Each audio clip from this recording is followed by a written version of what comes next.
Bobby in Search of a Birthday by Lebbeus Michel. Recording by Trotsa. Chapter 1. Once when Bobby wasn't left behind. Bobby North went out in the front yard by the iron gate between the two tall stone columns to watch the horses and wagons and mobiles traveling up and down that invitingly dusty and mysterious road that he was forbidden ever to set foot upon. He knew he could crawl under the gate, he was so little, and raise clouds of dust by dragging his feet in the road, as two small boys did, who passed by and stopped to gaze in wonder at Bobby and at the big brick house set back in the yard among some trees. He wondered if the superintendent would really send him to bed without anything to eat if he disobeyed her just this once and slipped under the gate out into the road for as many as 40 or a dozen minutes. He was afraid she really might, and he was standing with face pressed against the iron bars of the gate when a man drove up back of him with a buggy jammed as full as it would hold of boys and girls from the home. "Bobby North!" cried the sharp, irritated voice of the superintendent. "How many times must I tell you to keep away from that gate?" He turned clear around and saw on the porch the tall, thin figure of the superintendent. The man in the buggy jumped out to open the gate. Bobby stepped back from the graveled road, for he knew by experience that it is always safer, if you are a small boy, to keep out of the way of grown-up folks. Then they can't scold you for doing something you mustn't, or not doing something you should, even when you had never thought of doing either one. He looked up longingly at the buggy of boys and girls who were going to explore the mysteries of that delightfully dusty road, and not come back for maybe 40 or a dozen days. Bobby was used to being left behind and stepped further away, but without taking his lonely eyes off those more fortunate children. When the man had opened the gate, he stopped and looked at Bobby, and then at the superintendent on the porch. He came directly towards Bobby as he kept backing away, caught him up in his arms, and tossed him into the lap of the lady who sat on the front seat. "You would like a whole week in the country, too, wouldn't you?" said the man. "Yes'm." Bobby was so surprised that was all he could think of to say. "I'm afraid he will be too much trouble for you," called the superintendent. "He's so young." Bobby steeled his heart and started to climb down from the lady's lap, but his lower lip twitched in spite of his efforts to keep it steady. "Nonsense!" exclaimed the man, as he led the horses out into the road, shut the gate, jumped into the seat by the woman, and drove off in a cloud of dust. He didn't seem to be at all afraid of the much-to-be-feared superintendent. Bobby was so glad to be riding away from the home that he thought he almost liked the superintendent just this once, and looked back and waved good-bye to her. She stood there stiff and angry, and did not reply. Thus it came about that Bobby North had his first trip away from the home that he could remember.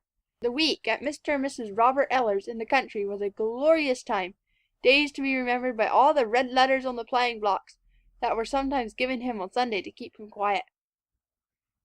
Besides the calves and the little pigs, the clover fields, and the daisies in the yard, there was a 2 months-old puppy that Mr. Eller's little boy told him was a St. Bernard. It soon became the chief delight of this puppy to chase Bobby about the yard, and trip him, and then, when he fell headlong, to lick his hands and face affectionately with a moist red tongue.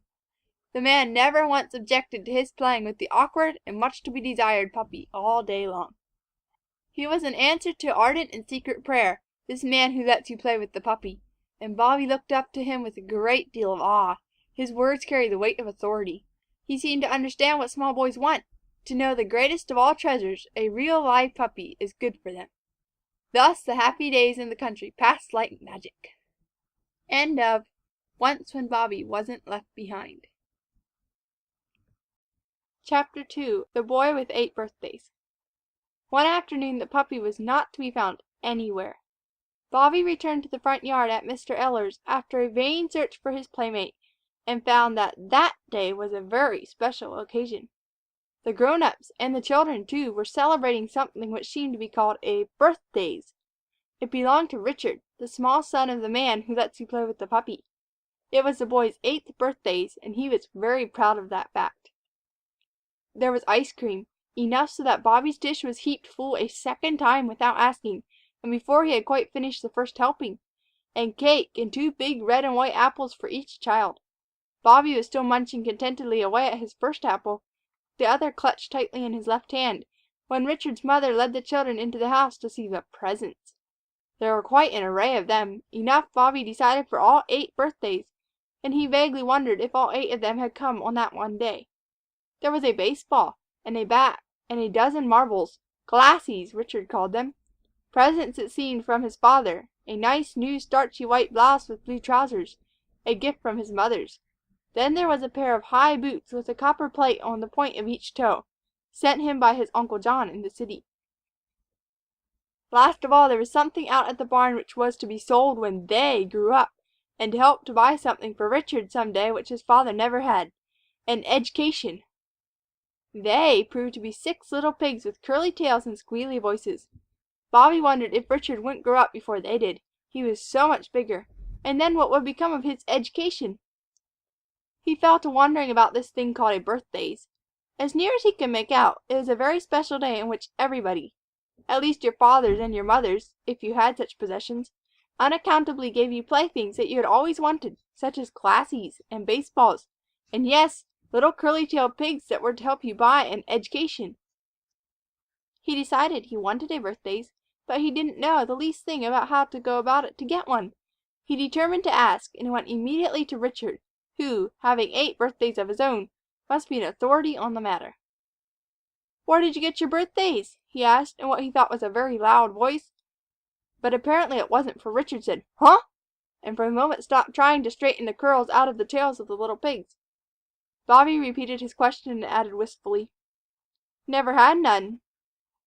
"You have to," said Richard. "Ain't not," said Bobby resolutely. "You have to," repeated Richard. Bobby fell silent under that assertion and tried to remember when anybody had ever given him presents. He could recall no such occasion. Then an explanation came to him. "P'raps," he suggested timidly, "you only have birthdays when you have fathers and mothers and things like that." "Everybody has birthdays," said Richard, from the lofty peak of his superior years. Bobby again remained silent, and Richard, to add the final, crushing blow, gave further information. "Everybody has fathers and mothers sometime. P'raps I'm not big enough yet to have fathers and mothers and birthdays. How big will I have to be?" Richard snorted in derision. "They have you," he said, and turned his attention to straightening out the curls from his pig's tails. Bobby did not understand, but felt that somehow he was in the wrong, and he went off a ways by himself and took the first comforting bite out of his other apple, carefully choosing the side with the most red in it. After a time, Richard convinced himself that the kink was part of the pig's tail, and stopped trying to uncurl it. Then his eye fell on Bobby, and he scowled fiercely. "Everybody has birthdays," he said. "What you done with yours?" "Not done nothing with it," replied Bobby. Then, after a time, "Never had none."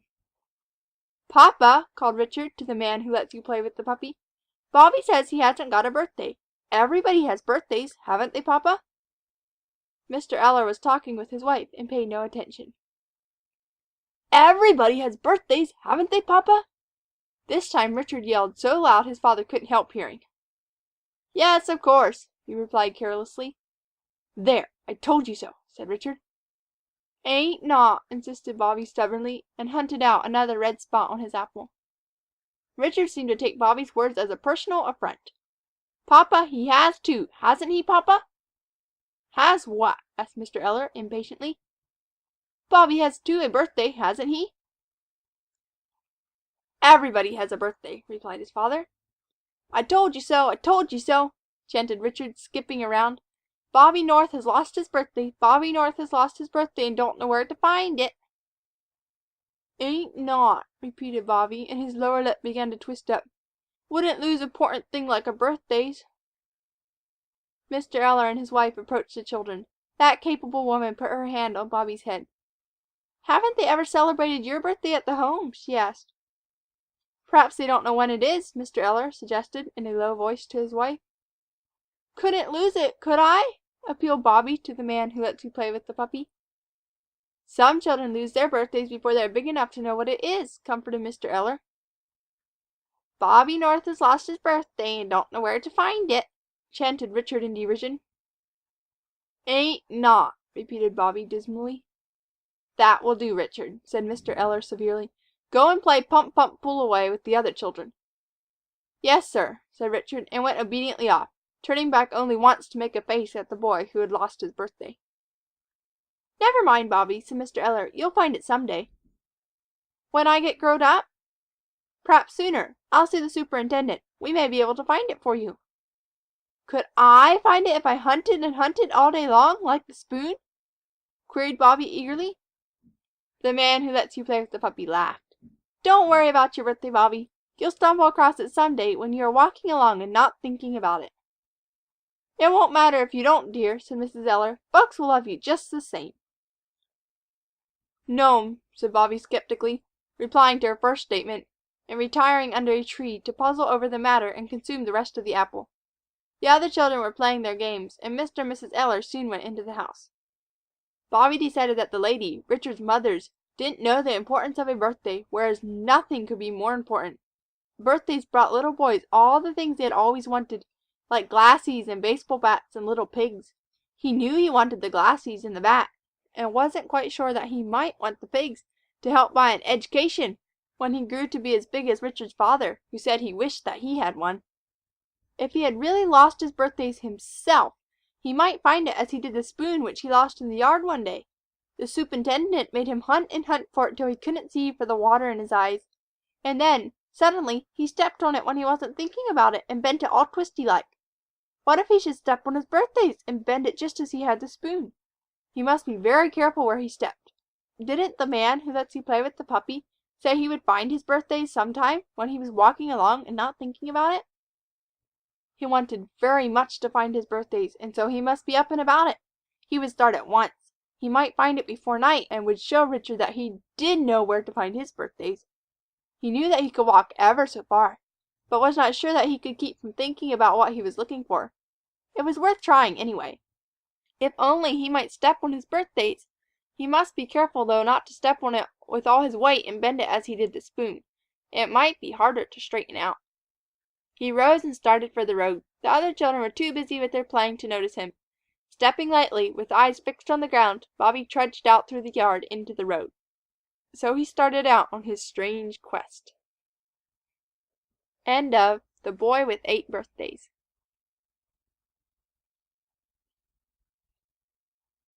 Chapter 3.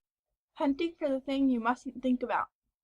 When he had gone a long way, Bobby crossed the road and crawled under the fence into the field beyond. He tried so hard not to think about the thing he was searching for, that he forgot all about the fact that it had been hours since dinner, and that the sun's bedtime could not be so very far off. One can't remember everything when one is trying so hard not to think of one thing. He wasn't thinking of that, only of the presents Richard had received, and that wasn't the same. He trudged on till his short legs grew weary, always looking down at the ground and stepping oh so lightly. He was startled when a big, rough voice suddenly boomed out right in front of him. "Hullo, Bub! What are you doing out here?" Bobby was so astounded that he blurted out the truth without thinking. "Hunting for my birthdays." "Hunting for your birthday, huh? Well, now, what do you think of that, Steve?" And the rough, bearded man who spoke to him winked prodigiously at the youth who was helping him mend a broken place in the fence. "Where'd you lose it?" asked the youth. "Don't know," confessed Bobby. "That's a funny thing to lose," said the rough, bearded man. "Sure you had one?" "Don't perzactly 'member," replied Bobby. Then a dreadful thought came to him. He was thinking about his birthdays. "Please, I mustn't think about it." The bearded man burst out laughing. "You're a funny codger, hunting for something you mustn't think about. What do you think of that, Steve?" Steve didn't think very highly of the matter, Bobby was sure, from the way he laughed. "Does your mother know you're out?" asked Steve, and in turn exchanged another prodigious wink with the man with whiskers. "Ain't got no mothers," said Bobby. "Oh," said the bearded man in a different voice. "You're one of the kids old man Eller has out to his place." "Yes'm," Bobby admitted, and began to back away. These men were making fun of him, and he felt uncomfortable, and they had made him think of his birthdays. He had taken only a few backward steps when a big, pleasant voice behind him made him jump. "Quite a ways from home, aren't you, son?" "I'm hunting my—" But Bobby remembered just in time and stopped. "Yes'm," and turned to look up into a pair of friendly blue eyes, and at lips that smiled under a blond mustache that curled up at the ends. The man put a hand on Bobby's shoulder and drew him closer. "Lost, are you? Well, we'll soon fix that. What's your name?" "No'm," said Bobby, trying to answer the man's questions in order. "No'm? That's a funny name!" exclaimed the man, and laughed till his eyes all crinkled up. "No'm's not my name," laughed Bobby. "No'm, I'm not lost. I'm hunting—" Again he remembered just in time and stopped. "That's a secret, isn't it?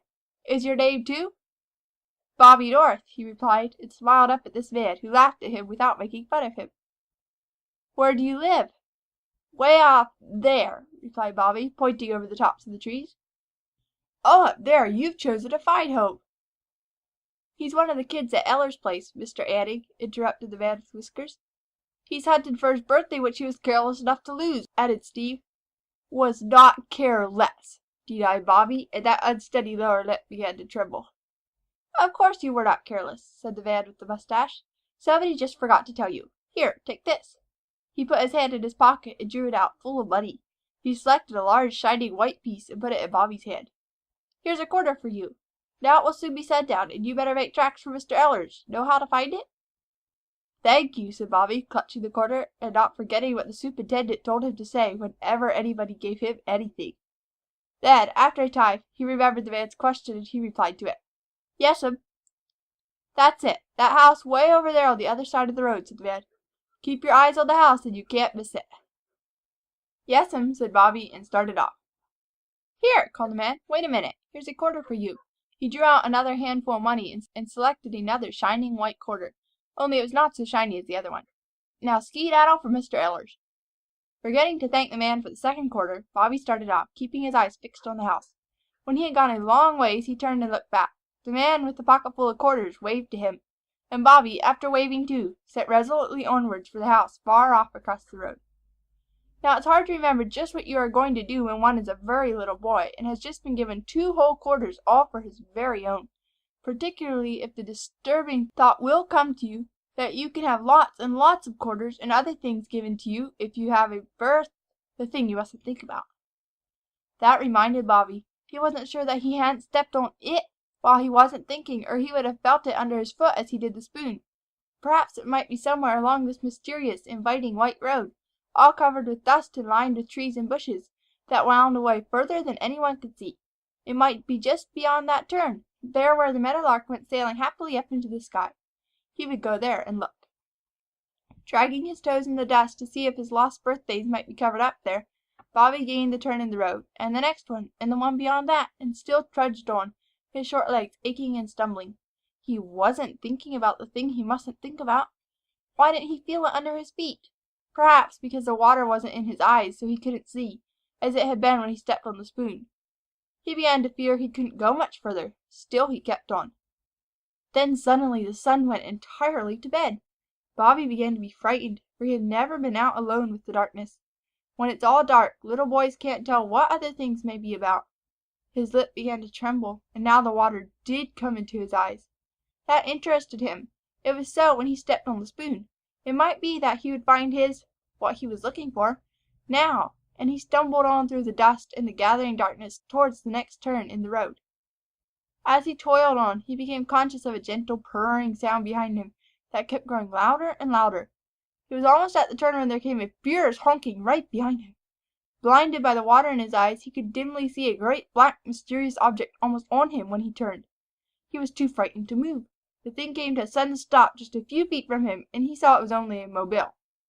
A rough young voice cried, "Don't you know enough to get out of the road when you hear a car coming, you little—" "James, you might have struck him," cried a sweet, frightened voice from the body of the mobile. "We ought not to have tried to make home without having the lights on." "Don't stand there in the way like a—" the rough young voice began, but the woman's voice interrupted. "The child is crying. Open the door, James." Before he knew what she was going to do, the lady was kneeling right in the dust of the road by his side. She put her arms around him and drew his head against her breast. It was so soft and warm there, and so safe, that Bobby cried all the harder for very relief, and his arms stole around the neck of the lady until his fingers got tangled in her soft hair. "I do believe the child is lost," said the lady, and gathered Bobby up in her arms and carried him into the mobile. "Light the lamps, James," she added from the depths of the black cushioned seat. James, who wore a pair of big glasses that almost hid his face, turned on the lights, and, through his tears, Bobby saw 2 beams of light spurt out on the road ahead. "Tell me your name, won't you?" begged a low voice close to Bobby's ear. He struggled to control his sobs enough to answer. "I like little boys," added the voice, coaxingly. "Bobby," he said at last, nestling closer in those protecting arms. "He's so tired he's falling asleep," said the voice, which was the sweetest Bobby had ever heard. End of Hunting for the Thing You Mustn't Think About.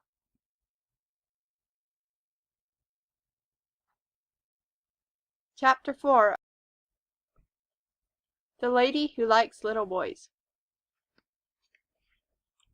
The next thing Bobby knew, he woke up to find himself sitting in a great big soft red chair, in a great big red room, with as many as 40 or a dozen red shaded lights, with a strange lady kneeling in front of him. He looked into her eyes, puzzled at finding she was not the superintendent. "You don't remember one thing that happened, do you?" laughed the lady. "Yes'm," said Bobby, after a pause, smiling sleepily back at her. "You're the lady who likes little boys." "You darling!" murmured the lady, and squeezed Bobby until he could hardly breathe. "Tell me where you live." "There," and he pointed hesitatingly towards the top of the door. "No, that way. Don't know." The knowledge that he was lost came to him, and that lower lip began to twitch tremulously. "Never mind, dear. I'll find your home. What is your father's name?" Bobby's big brown eyes opened wide, and he stared at her unblinking for a while. "Got none," he answered at last. "Then your mother, what is her name?" "Got none," he repeated. "But she must have a name. Tell me what you call her when she sits by your bed at night and kisses you and tucks you in," coaxed the lady. Bobby sat up straight. "Do mothers do that?" "Why, yes. Don't you know?" And the lady kissed Bobby. "No'm," said Bobby, wistfully. "She must be worried frantic because you don't come home. Tell me about her so I can find her and tell her that you are not lost." "Got no mothers," said Bobby, after a long pause. "Who are you? What's the rest of your name?" "Bobby North, little imp." The lady didn't like that. She almost frowned. "You're not that at all. Who ever told you so?" "Superintendent at the home said so." "Oh," said the lady, taking in her breath quickly.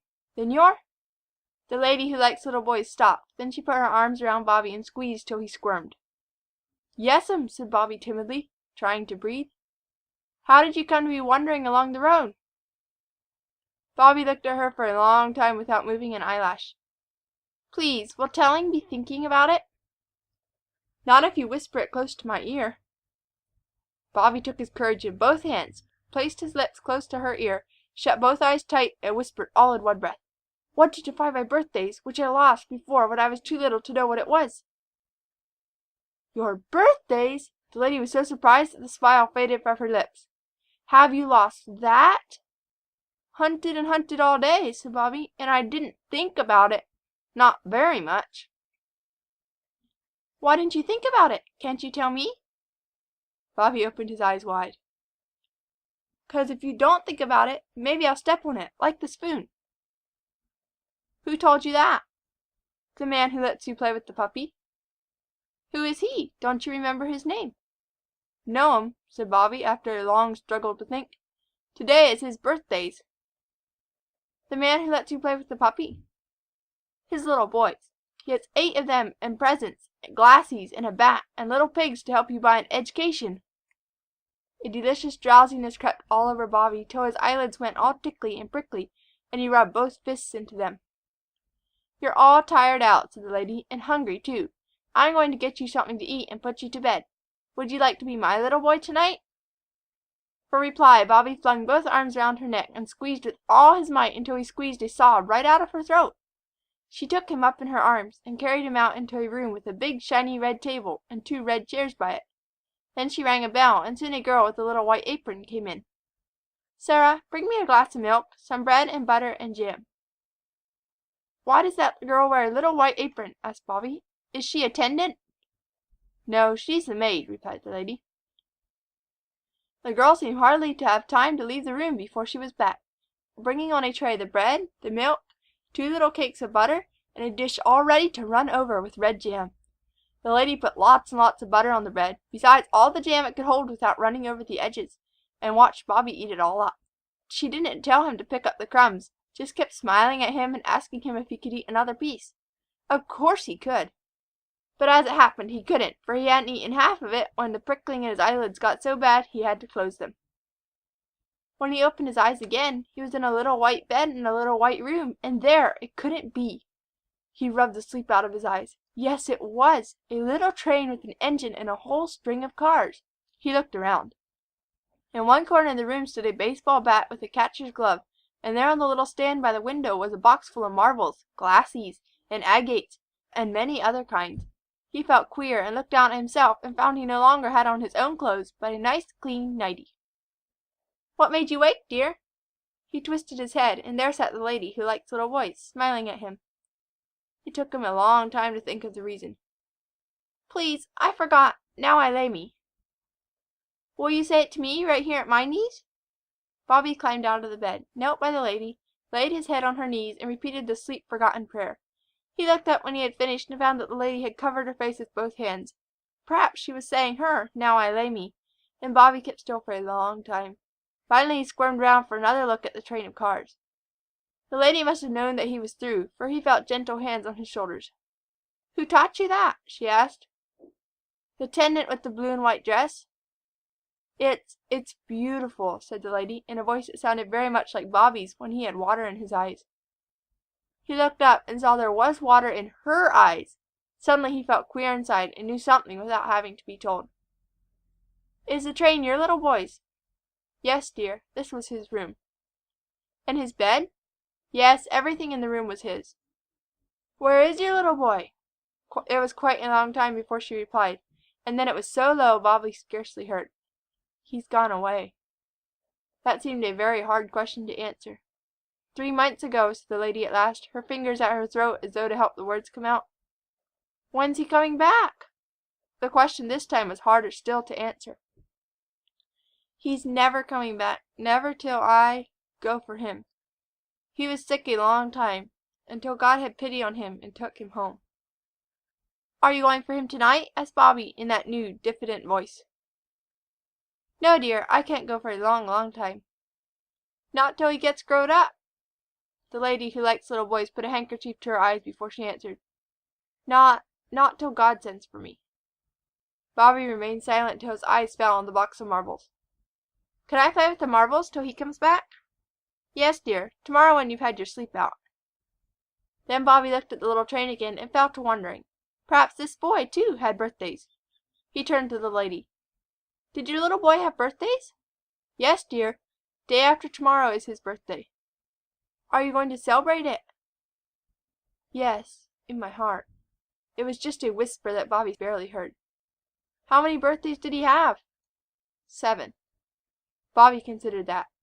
The little boy whose father's was the man who lets you play with the puppy had 8 birthdays, and the little boy whose mother's was the lady who likes little boys had 7. But her little boy had gone away. Perhaps he wouldn't mind letting him have just one of his birthdays. "Would he let me have just one of his birthdays?" The lady remained perfectly still and did not answer. Bobby added wistfully, "Just till I see what it's like, perhaps I won't want it any more. If I did like it, then I could go on hunting for the birthdays I lost." He knew before she spoke that her little boy wouldn't let him have one of his birthdays. "Not his. I couldn't. Don't. There, dear, go to sleep now. She didn't finish what she was saying, but went quickly out, carrying her handkerchief to her face. Bobby was too tired to be very much disappointed, so tired that he fell asleep almost before the swishing of her dress had ceased to sound in his ears. End of The Lady Who Likes Little Boys.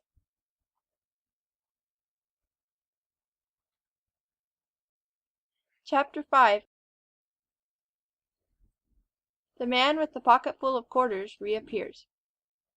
The lady who likes little boys went quickly into another room and took down from a closet shelf a little suit of clothes and gave way to tears, hugging the empty clothes desperately to her heart. After a time, a big man with a brown mustache whose ends curled up, came into the room, looked down pityingly on her, then took her up in his arms like a little tired child and held her silently while she wept her heart out. "You mustn't take his things out, Alice," said the man. "Not yet." "I can't bear it, Alfred. I want him. I won't try not to think of him." Mr. Anning placed his wife gently in a chair and began to tell her about meeting a small boy in the field who was hunting for something he must not think about. For the birthdays he lost before he was big enough to know what it was?" said his wife, smiling through her tears. "Do you know him? Who is he?" asked Mr. Anning eagerly.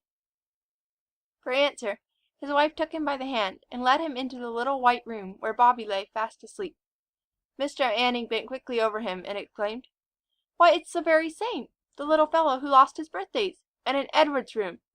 Now I understand, dear, why—" "It was not that," interrupted his wife, and covered her eyes with her hand. "He asked for just one of Edward's birthdays so he could find out what it was like. And I couldn't give it to him, Alfred. I couldn't." "Poor little chap," said her husband. Then he took his wife by the hand and led her out of the little white room. They entered the red room just as Sarah, the maid, ushered in Mr. Eller. He was very much disturbed and spoke quickly. "I'm sorry to trouble you, Mr. Anning, but one of the children from the home is lost. I wonder if you would take your car and—" "Was he a little boy of 5?" interrupted Mrs. Anning. "The boy who had lost his birthdays?" questioned her husband. "Yes," replied Mr. Eller. "Have you found him?" "He is upstairs fast asleep."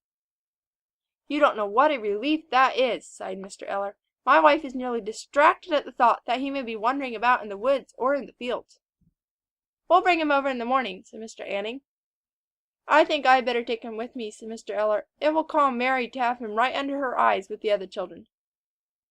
"I know how she feels," said Mrs. Anning. "I will get him ready." After he had been sleeping for a long, long while, Bobby woke to find himself dressed in his own clothes and in the arms of the lady who likes little boys. She was speaking. "He is so tired and sleepy, Mr. Eller, it is a pity to wake him. I wish you would let me have him until morning."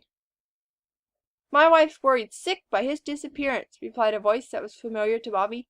He turned his head about to see. It was the man who lets you play with the puppy. In the doorway stood another man, a big man with a mustache whose ends curled up. He came forward, smiling at Bobby, and held out his hand. "Why, young man, I didn't expect to see you again so soon, and in my own house, too." Bobby didn't know quite what to say, although he was sure the man was not making fun of him. So he said nothing. "You haven't forgotten me already, have you?" continued the man. "No'm," smiled Bobby. "You're the man with the pocket full of quarters." "Right you are," laughed the man, and, to prove it, drew out a handful of coins from his pocket, selected a quarter, and pressed it into Bobby's palm. The lady kissed Bobby good by while the man looked pleadingly at her. "I can't, Alfred, I can't," she said, all choked up, and Bobby wondered what had made her cry. "No, of course you can't, Alice. I understand." The man who lets you play with the puppy took Bobby from the lady and carried him out. Bobby looked back and saw the man with the pocket full of quarters put his arm around the lady who likes little boys. Bobby did not see the mobile drive up toward evening of the next day, for he was out in the yard at Mr. Eller's playing with the St. Bernard puppy. He was running with all his might, the puppy right at his heels, when suddenly he looked up and saw the lady who likes little boys coming swiftly towards him. He stopped quite still for a time, then ran with all his might right into her arms and tangled his fingers among the soft hair at the back of her neck. "Oh, Bobby, I just can't let you go back to the—home without your first knowing what a birthdays is." "Have you found it? Is it mine?" cried Bobby eagerly. "Not yours, Bobby. My little boy is going to lend you one of his." Bobby squirmed in delight. "Day after tomorrow?" "Tomorrow," said the lady. "When will that be?" "Soon, dear. I'll tell you when it comes." Bobby remained in thought for a long while.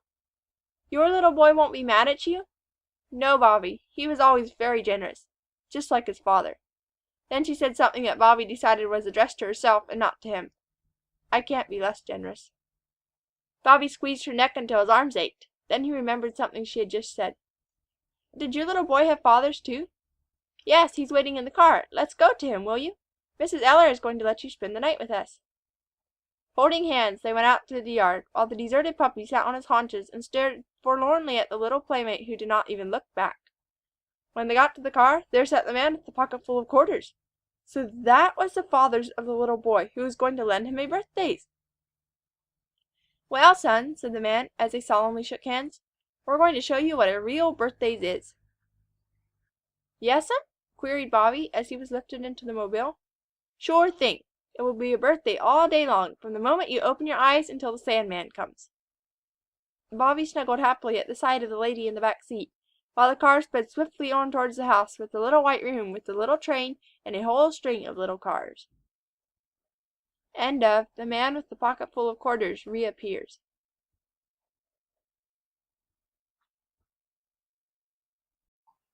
Chapter 6. The Borrowed Birthday. "Is it tomorrow now?" asked Bobby eagerly, as he awoke the next morning in the little white room and found the lady who likes little boys bending over him. "Yes, this is day after tomorrow." "Your little boy's birthday?" The reply was a long time in coming. "It's your birthday this time, dear." "For all day and always?" "For all day long." Bobby felt himself all over, and then announced wistfully, "It doesn't not feel any different having birthdays. Not yet." "Wait, Bobby, until you've had your bath and breakfast. Then maybe it will be different." Bobby didn't mind the bath this time at all, only he was in a tremendous hurry to get through it, and when he was seated at the table he scampered through breakfast very quickly without being scolded once. He did not even notice the girl with the little white apron did not bring him things to eat as she had the night before. He was back in the red room with the 40 or a dozen red shaded lights, now all put out, shaking hands with the man with the pocket full of quarters, when the maid came into the room and said, "It's all ready now, sir." "All right, Sarah," replied the man, and the girl left the room. "We're going to start out this birthday right, son." "Yes'm," said Bobby, watching him with eyes that sparkled expectantly. "Up in the room where you slept," continued the man, "are a lot of things that small boys like. I want you to go up there alone and look them over. Then you are to pick out the one thing that you want most of all. Just one. That will be yours for keeps." "Glassies, or the bat, or the train?" asked Bobby. "It's just one thing for now," interposed the lady. "There will be—" "Don't give me away, Alice," pleaded the man. Bobby wondered how she could give away the man with the pocket full of quarters, but soon forgot that, thinking about more important matters. "Or little pigs to buy an education with curly tails?" pursued Bobby. The man burst out into a big laugh that filled the room. "I haven't a doubt but what you'll have the curly tailed education all right, Bobby, when the time comes, pigs or no pigs." "Yes'm," smiled Bobby, not knowing quite what the man meant. "Come," said the lady, "I'll go as far as the door with you." And that was as far as she did go. Her hand slipped gently over Bobby's straight blond hair and lingered there before she pushed him into the room and closed the door between them. Bobby stopped at the head of the little bed which had already been made up, and looked carefully around the room. There was an enchanting train all ready to get up steam to carry him away into the strange land where red Indians tomahawk little boys, or where pirates dig all day in the white sand making places to hide their yellow gold in. And there on the bed was a box of marbles, glassies, agates and all, and a little blue sailor hat, and a baseball bat, and a whole row of quarters, and there— Bobby's eyes opened wide and he made a jump for the thing that was almost hidden in the pocket of the sailor's suit. It couldn't be, and yet it was the shiningest white-handled pocket knife a boy ever had. He counted the blades. There were 3 of them, but not one of them could he open. He sat down on the floor and tried to open those blades, oblivious to everything else. Before long he became aware of a barely audible scratching sound. It was soon followed by a high-pitched whine. Bobby looked eagerly all about. A strange excitement thrilled his blood, but he didn't see anything that could make such a noise. At last he leaned clear over until his head almost touched the floor and looked under the bed. Way down at the foot of it was something in a basket that moved. Bobby watched, fascinated, hardly daring to breathe. The whining came again. Then the dearest little black nose was lifted above the edge of the basket, and 2 soft brown eyes looked into Bobby's. Bobby shouted, and the puppy yelped at the same instant. Bobby, forgetting that he could walk around the bed, crawled under it. The puppy tried just as hard to come to him. It managed to get halfway out of the basket when Bobby's face came down against its black nose. Puppy and boy mingled affection and gratitude. The puppy's ugly face and wide-apart bow legs were at that moment the most beautiful things in the world to Bobby. Even birthdays were forgotten, and he hugged and patted that worshipping creature for a long, long time, before recollection of the lady who likes little boys caused him to crawl hastily out from under the bed, burst through the door, and tear wildly downstairs to the red room, the puppy clutched to his heart. The man with the pocket full of quarters sat at the table in the corner, talking to the lady. They both looked up.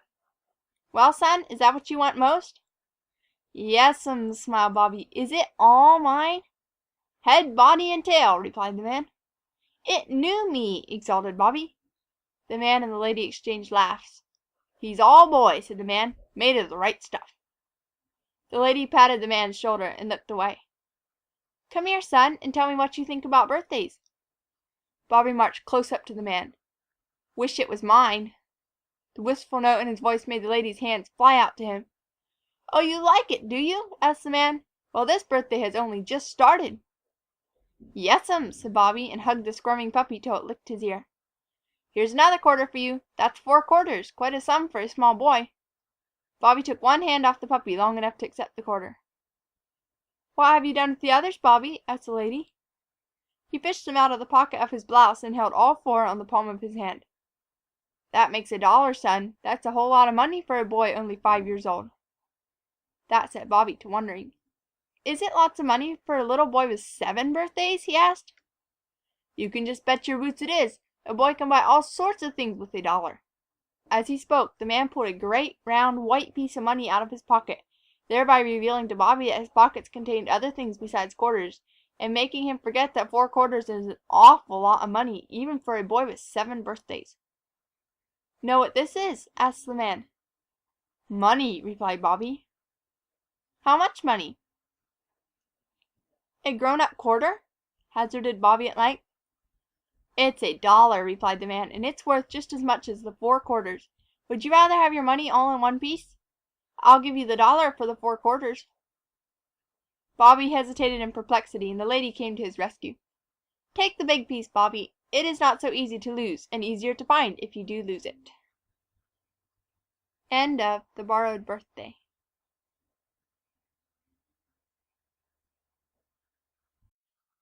Chapter 7. All the Perquisites pertaining thereto. Bobby obediently exchanged the 4 quarters for the $1, despite the frantic efforts of the puppy to see what was going on. The $1 was heavy in his hand, and it was very thick. Bobby felt quite wealthy, able to buy all sorts of things, an education, or perhaps even a birthday. His eyes grew big and round. The man with the pocket full of quarters had just said a moment before that a boy could buy all sorts of things with $1, and $1 is lots of money, even to a boy with 7 birthdays. In his excitement, Bobby almost dropped the puppy, retaining his hold on that delight by one leg only. His eyes sparkled with the intensity of the desire lighted in them.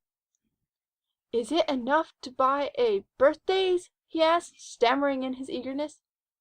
The lady gasped at the question, and the man was too staggered to do anything at first. Finally he exploded into that huge laughter which always seemed to Bobby to fill the room. He didn't mind the laughter, for he knew the man was not making fun of him. "I don't know, Bobby," said the man when he had stopped laughing. "I've never heard of anybody selling his birthday. You might try and see."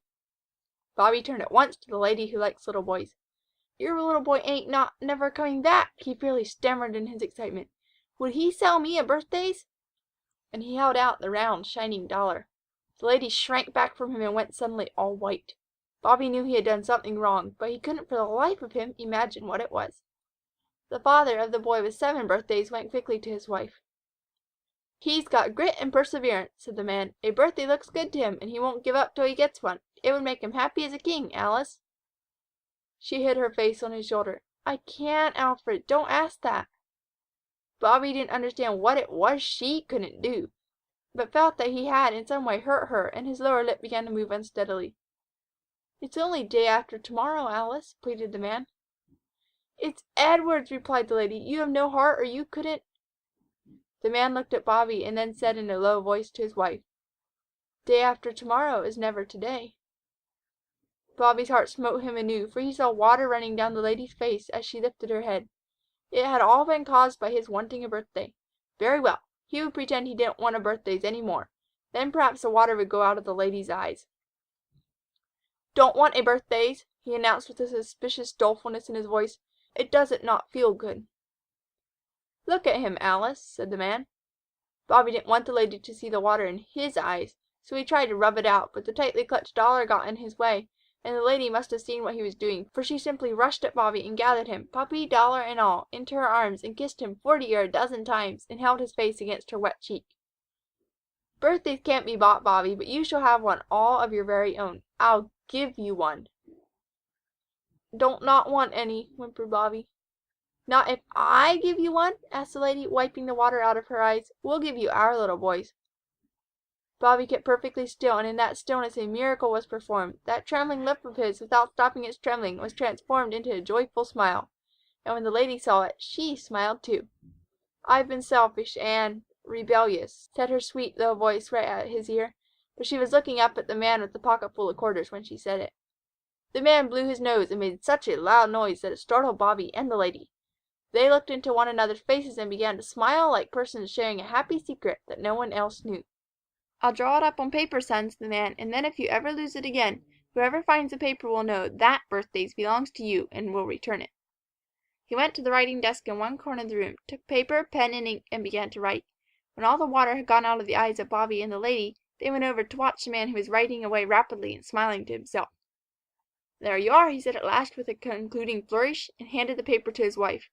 She smiled as if it hurt her to read what he had written, and pressed Bobby more closely to her.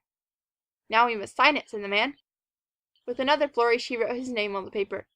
His wife's lip trembled just like Bobby's as she signed it.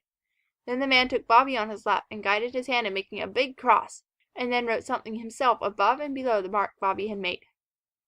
"Is that a birthdays?" asked Bobby. "No," replied the lady. "It's just proof that we have given you a birthday. If anybody ever doesn't believe you have one, just show him that, and he'll know that you have." "I'll read it to you, son," said the man, and proceeded to read in a big booming voice. "Done at our house, this 2nd day of August, 1916. We, Alfred and Alice Anning, do hereby and herewith give and convey to Bobby North, day after tomorrow, which on every 2nd day of August becomes today, to be his very own birthday forever. This day after tomorrow is his 5th birthday, the next one will be his 6th. No one can take this birthday from him because it is ours to give. Whenever day after tomorrow comes, the aforesaid Bobby North is to have his birthday with a celebration and all the perquisites pertaining thereto, in witness whereof our signatures are herewith attached. Signed, Alfred Anning, Alice Anning. Accepted by Bobby North. His mark." "There, I guess that's all shipshape and tight enough so water can't leak through," said the man, and offered the paper to Bobby. He accepted it gravely, as one should in such important matters, then smiled up at the lady whose lips still twitched curiously. He looked thoughtfully at the paper in his hand.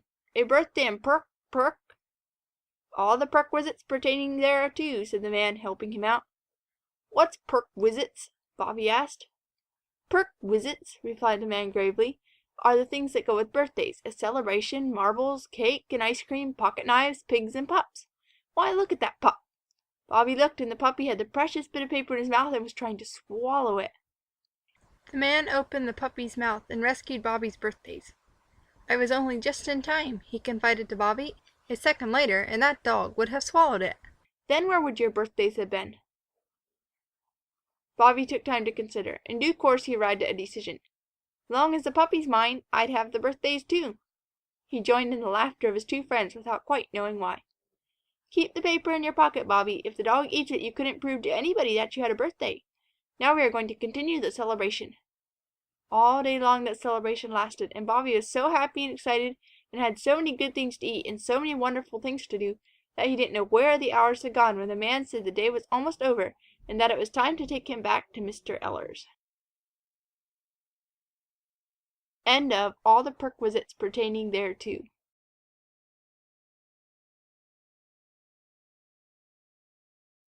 Chapter 8. Fathers and Mothers and Things Like That. The lady who likes little boys took Bobby into the house to get him ready while the man was bringing the mobile out to the gate. The car was waiting long before the lady had Bobby ready. She was very slow about it. First she held him tight and ran her fingers through his hair. Then she put his hat on and took it off to smooth his hair again. Next she brushed his clothes. Finally she put the puppy in his arms and gathered up all the presents which Bobby was to take with him. There came a sudden honking from the waiting mobile. The lady hastily kissed Bobby, put on his hat for the last time, and led him out the door. She helped Bobby into the car and very slowly arranged his presents about him in the back seat. Then, reluctantly, she closed the door. "Aren't you coming with us, Alice?" asked the man. "The ride will do you good." "No," she replied. "The day is over for me." "Why, the sun hasn't not gone to bed." "Quite," said Bobby, for the edge of the round, red ball in the west had not yet touched the horizon. "All right, son, we're off," said the man, and honked the horn, and the wheels began to go slowly round. "Wait, Alfred." called his wife in an unsteady voice, and her hands went out quickly towards Bobby. The mobile came to a sudden stop. The lady opened the door and snatched Bobby out into her breast. "I can't let you go, Bobby. They wouldn't celebrate your birthday at the home. They wouldn't know how." "I'm afraid it wouldn't be much like a birthday there, not after this one," said the man. The lady put Bobby down, and he seized the opportunity to readjust his hold on the puppy and look into his blouse pocket to see if the precious bit of paper was still there. "May I, Alfred?" he heard the lady who likes little boys saying to the man in the mobile. "Alice!" cried the man, "I love you 1,000 times better than ever." That seemed a very funny sort of answer to Bobby. There was no sense in it. He looked up and found the lady's arms held out to him. "Bobby, would you like to stay with us and be my little boy? Then every year when your birthday comes we would celebrate it together." Bobby's eyes glistened. He looked from her to the man and back again. They were both smiling at him. "Will you be my mother's, then?" "Yes, dear, I'll be your mother." Then, forgetting all about the puppy, which fell to the ground with a surprised little yelp, Bobby rushed to the lady who likes little boys and threw his arms passionately about her neck as she knelt to receive him.